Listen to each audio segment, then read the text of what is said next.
Bonjour à tous. Installez-vous confortablement, car aujourd'hui, nous allons voyager dans le temps, à la rencontre d'un enfant, pas comme les autres.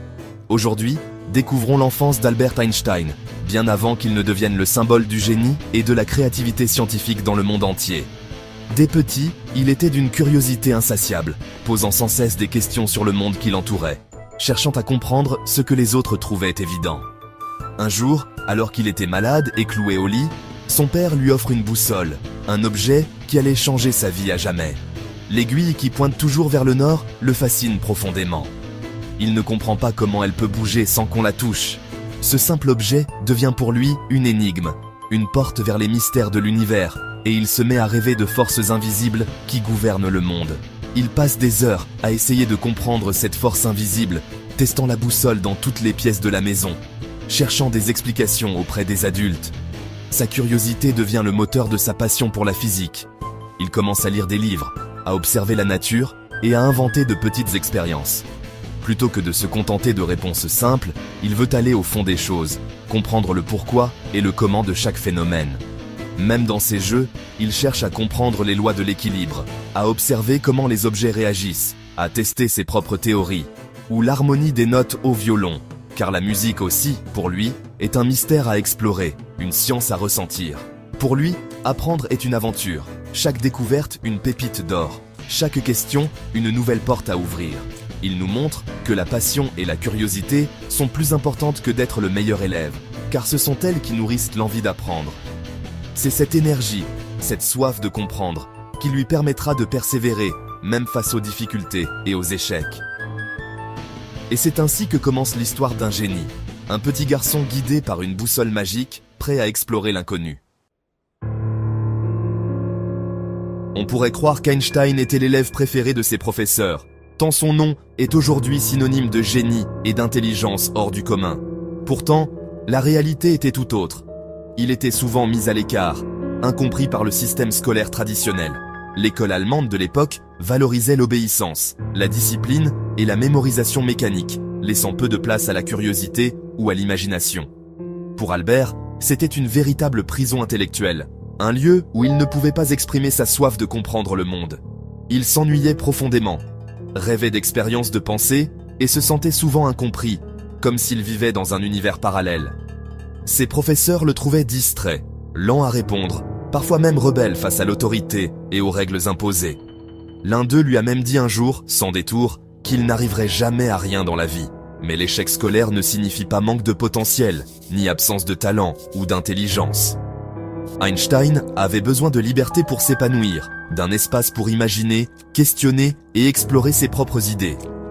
Il commence alors à apprendre par lui-même, lisant des livres de sciences et de philosophie conseillés par Max Talmud, un ami de la famille qui deviendra son mentor.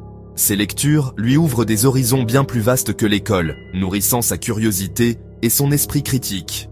Il comprend alors que sa véritable éducation se joue en dehors de la classe, dans la découverte personnelle et l'autonomie.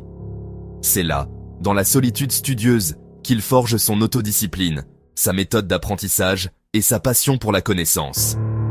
L'école n'était qu'un point de départ, une étape sur le chemin, mais jamais une fin en soi pour Einstein, qui allait bientôt révolutionner notre compréhension du monde. À 16 ans, Einstein tente d'entrer à l'école polytechnique de Zurich, rêvant de liberté intellectuelle. Il excelle en sciences, mais échoue à cause de ses faibles notes dans les matières littéraires. Cet échec aurait pu le décourager, mais il choisit d'en faire une leçon. Il comprend qu'il doit travailler ses points faibles pour atteindre ses objectifs. Plutôt que d'abandonner, il accepte la critique et décide de progresser. Le directeur de l'école, impressionné par ses résultats en sciences, l'encourage à terminer ses études secondaires à Aarau. Einstein accepte ce détour, prêt à combler ses lacunes. Il ne blâme pas le système, il prend ses responsabilités. Cet échec devient un moment charnière, lui enseignant l'humilité et la persévérance. Il se prépare à retenter sa chance, plus déterminé que jamais. Parfois, un revers est le début d'un nouveau chemin. Pour Einstein, c'était le début de sa transformation. À Aarau, Einstein découvre une école qui valorise la réflexion et l'indépendance d'esprit. Il comble ses lacunes en travaillant avec rigueur, tout en laissant libre cours à son imagination scientifique. C'est là qu'il imagine pour la première fois Que verrais-je si je chevauchais un rayon de lumière? Cette question simple contient déjà les germes de la relativité. L'école lui donne confiance et liberté pour explorer. Il étudie toutes les matières, même celles qui ne le passionnent pas, car il sait que c'est nécessaire pour avancer. 1 an plus tard, il réussit l'examen d'entrée à Zurich sans difficulté. Sa persévérance a payé. Il transforme l'échec en victoire. Il prouve que la discipline et la passion peuvent surmonter tous les obstacles. Son entrée à Zurich marque le début d'une nouvelle aventure. À l'école polytechnique, Einstein retrouve vite la frustration. Les cours sont trop classiques, pas assez modernes. Il décide alors d'apprendre par lui-même, dévorant les ouvrages des plus grands physiciens. Il sèche les cours qu'il juge inutiles, préférant la bibliothèque et les discussions avec son ami Marcel Grossmann. Einstein se crée son propre cursus, guidé par sa curiosité. Il s'impose une autodiscipline stricte, étudiant seul les théories les plus avancées. Avant les examens, il étudie intensivement les notes de Grossmann pour réussir. Cette méthode lui permet d'aller au-delà du programme officiel. Il comprend que le vrai savoir ne se limite pas à ce qu'on enseigne. Apprendre, c'est explorer, débattre, remettre en question. Cette discipline intellectuelle pose les bases de ses futures découvertes. Il construit, pierre après pierre, sa propre compréhension du monde. C'est ainsi qu'il se prépare à révolutionner la science. Après son diplôme, Einstein peine à trouver un poste académique et travaille à l'Office des brevets de Berne. Ce travail lui laisse du temps pour penser et affûter son esprit critique.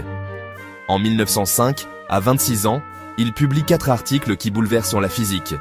Il explique l'effet photoélectrique, prouvant que la lumière est faite de quanta, ce qui lui vaudra le prix Nobel. Il démontre le mouvement brownien, prouvant l'existence des atomes.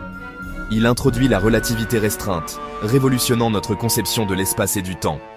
Il présente l'équation E-LMC2, révélant l'équivalence entre masse et énergie. En une année, il résout des mystères majeurs, seul, en dehors du monde universitaire. C'est le fruit de 10 ans de réflexion, de curiosité et de discipline. Son année miraculeuse fait entrer Einstein dans l'histoire. La persévérance et l'autonomie sont ses armes secrètes. La relativité restreinte, née d'une question d'adolescent, bouleverse la physique. Einstein postule que les lois de la physique sont les mêmes pour tous et que la vitesse de la lumière est constante. Conséquence, le temps et l'espace ne sont plus absolus, mais relatifs. Plus on va vite, plus le temps ralentit. L'espace se contracte. L'espace-temps devient une entité dynamique. Beaucoup de physiciens résistent à cette révolution. Mais Einstein va plus loin. Il veut intégrer la gravité à sa théorie. Après 10 ans de travail acharné, il publie la relativité générale en 1915. La gravité devient la courbure de l'espace-temps, pas une force à distance. Cette vision élégante est confirmée en 1919, faisant d'Einstein une célébrité mondiale. Sa pensée libre et sa discipline intellectuelle changent notre vision de l'univers. Un esprit curieux et persévérant peut vraiment transformer le monde. Quel est le secret d'Einstein? Comment un homme a-t-il pu révolutionner notre compréhension de l'univers? Il disait « Je n'ai pas de talent particulier, je suis juste passionnément curieux ». Cette curiosité, il la cultivait chaque jour, cherchant à comprendre le monde qui l'entourait, posant sans cesse des questions. Sa curiosité était un feu qui ne s'éteignait jamais. Elle le poussait à explorer, à expérimenter, à ne jamais se contenter de réponses faciles. Mais la curiosité seule ne suffit pas, il faut aussi la canaliser. Einstein avait aussi une autodiscipline de fer. Il savait que la persévérance et la rigueur étaient essentielles pour transformer ses idées en découvertes. Il pouvait se concentrer des heures, s'imposant une routine rigoureuse. Il travaillait tard dans la nuit, relisant, corrigeant, recommençant sans relâche. Cette discipline venait de lui-même, forgée par la passion et la volonté de comprendre. Au service de sa passion, il osait penser différemment, imaginant des solutions là où d'autres voyaient des impasses. Il n'hésitait pas à remettre en question les idées établies, à défier les conventions, même si cela le mettait à l'écart. Il faisait confiance à son intuition, même face à l'incompréhension. Son indépendance d'esprit, sa capacité à suivre sa propre voie, étaient essentielles à sa créativité. Cette indépendance est née de son rejet de l'école rigide qui ne laissait pas de place à l'imagination. Elle lui permettait d'explorer des chemins nouveaux, d'oser l'inconnu, de s'aventurer là où personne n'osait aller. Il n'avait pas peur de se tromper ou d'être à contre-courant. Pour lui, l'erreur était une étape vers la découverte. Enfin, il n'a jamais abandonné, même lorsque tout semblait perdu ou que ses idées étaient rejetées. Face à l'échec ou au doute, il persistait, convaincu que chaque effort le rapprochait de la vérité. Sa persévérance lie curiosité, discipline et pensée libre. Le génie d'Einstein n'est pas un don magique, mais le fruit d'un travail acharné, d'une passion sans limite et d'une volonté de ne jamais cesser d'apprendre. C'est cette combinaison de curiosité, de discipline et de courage qui a fait de lui un modèle universel. Chacun peut s'inspirer de cette recette pour avancer, car le véritable secret d'Einstein est à la portée de tous ceux qui osent apprendre, persévérer et rêver. L'histoire d'Einstein inspire chacun de nous. Elle montre que la réussite n'est pas une ligne droite, mais un chemin semé d'échecs et de doutes. Ce qui compte, c'est de se relever, d'apprendre et de persévérer. Ne laissez jamais un échec définir votre valeur. Trouvez ce qui vous passionne, cultivez votre curiosité, prenez en main votre éducation, explorez au-delà de l'école. L'autodiscipline transforme la curiosité en réalisation concrète. Fixez-vous des objectifs, travaillez chaque jour, même quand c'est difficile. Osez penser différemment, croyez en votre potentiel unique. Ce ne sont pas toujours les meilleurs élèves qui changent le monde, mais les esprits libres et persévérants. Ne cessez jamais d'apprendre. Le monde est un livre à explorer, et vous pouvez en écrire les plus belles pages.